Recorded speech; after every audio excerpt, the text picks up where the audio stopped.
उन दोनों को अपने ऑफिस में देख दिनेश कुमार चौंक गया। वृद्ध युगल उससे मिलने आए थे। आखिर एक उम्र के बाद उसके पास आने की जरूरत ही कहाँ रहती है। पति की उम्र थी 65 साल और पत्नी की 60 साल। वैसे तो कोई भी उससे मिलने आ सकता है, कोई रोक थोड़े थी। दिनेश कुमार चौंका इसलिए था क्योंकि वह डाइवोर्स कराने वाला वकील था। जाहिर है वे वहाँ उससे मिलने तलाक लेने के लिए आए होंगे, वरना और क्या वजह हो सकती है। दिनेश कुमार बहुत हैरान था। उसने उन्हें ऐसे देखा मानो पूछ रहा हो, इस उम्र में क्यों?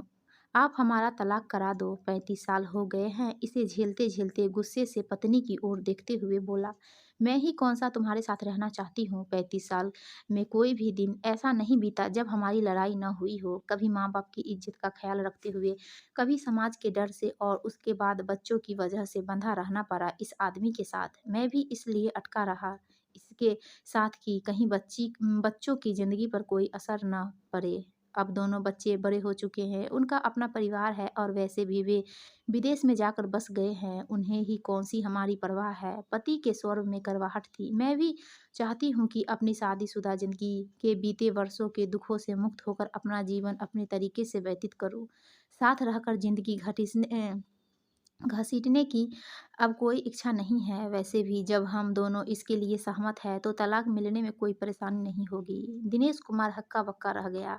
उसने उन्हें समझाने की कोशिश की, देखिए मिस्टर एंड मिसेज मेहता, यह कोई उम्र नहीं है अलग होने की। जहाँ इतनी लंबी जिंदगी साथ काट ली, वहाँ कुछ और वर्ष साथ रह लीजिए। इस समय तो आप दोनों को एक दूसरे की ज़्यादा ज़रूरत है, पर दोनों अड़े रहे। हम आपके पास इसलिए आए हैं क्योंकि आप शहर के प्रतिष्ठित वकील हैं और जल्दी ही इस प्रक्रिया को कर आप हमें आज़ादी दिलवा देंगे। मिस्टर मेहता ने उन्हें बड़ी उम्मीद से देखते हुए कहा। दिनेश कुमार को मजबूरन तलाक के कागजात बनवाने पड़े, लेकिन अपने इस अनोखे केस को लेकर वह भी हैरान था। जब जब ये कागजात पर हस्ताक्षर कर रहे थे तो पत्नी ने पति से कहा, मैं वास्तव में तुमसे प्यार करती हूँ, लेकिन अब और तुम्हारे साथ नहीं रख सकती।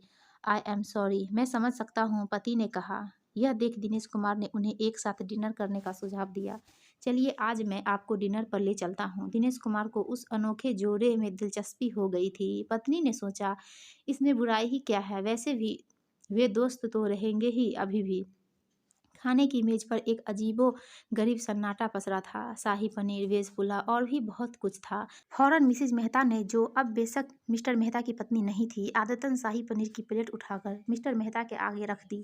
तुमको तो अपना मनपसंद शाही पनीर खाओ। यह देख वकील ने सोचा शायद अब भी मौका है, लेकिन मिस्टर मेहता तुनक कर बोले, यह मेरी नहीं तुम्हारी फेवरेट डिश है। तुम इतनी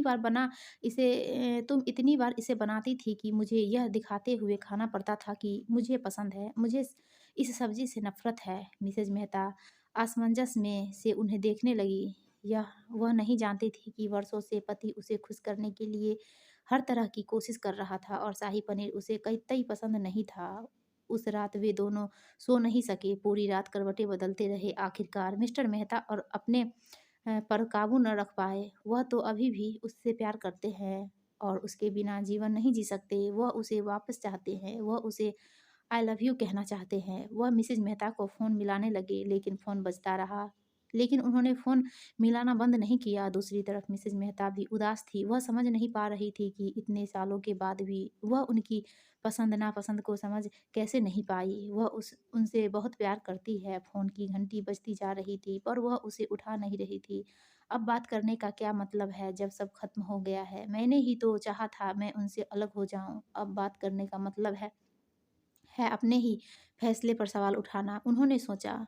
फ़ोन लगातार बजता ही जा रहा था। वह रिसीवर उठाकर नीचे रखना ही चाही थी कि अचानक रुक गई। उन्हें तो दिल की बीमारी है, पहले ही 2 बार हार्ट अटैक आ चुका है। वह फ़ोन उठाने ही लगी थी कि अचानक वह बजना बंद हो गया। अगले दिन वह स्वयं को रोक नहीं पाई और उनके घर चली गई, जो 2 दिन पहले तक उनका भी था।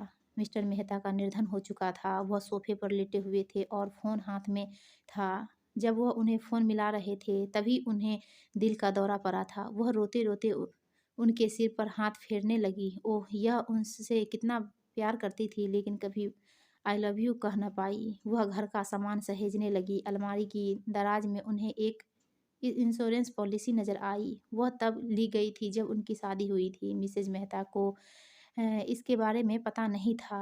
नॉमिनी में उनका ही नाम था। उस फ़ाइल में एक नोट भी लगा था। उसमें लिखा था, मेरी जान, मेरी प्यारी पत्नी के लिए। जब तुम इसे पढ़ रही होगी, मुझे यकीन है कि मैं इस दुनिया में नहीं रहूँगा। मैंने तुम्हारे लिए यह पॉलिसी खरीदी है। हालाँकि इसकी राशि केवल 20 लाख ही है, लेकिन मुझे उम्मीद है कि यह मेरे उस वादे को निभाने में मदद करेगी जो मैंने शादी के समय तुमसे लिया था कि मैं सदा तुम्हारा ख़्याल रखूँगा और मेरे जाने के बाद भी तुम आर्थिक रूप से सक्षम रहोगी। इन रुपयों से तुम अपनी आगे की ज़िंदगी जी सकोगी और तुम्हें बच्चों पर निर्भर नहीं रहना पड़ेगा। मैं तुम्हें बताना चाहता हूँ कि मैं हमेशा तुम्हारे आस-पास तुम्हारे साथ रहूँगा। I love you. Mrs Mehta के आँसू किसी नदी की तरह बह रहे थे। वह शून्य हो गई थी। दोस्तों, आपको यह पति-पत्नी की कहानी अच्छी लगी हो तो प्लीज़ हमारे वीडियो को लाइक, शेयर कीजिए और हमारे चैनल को सब्सक्राइब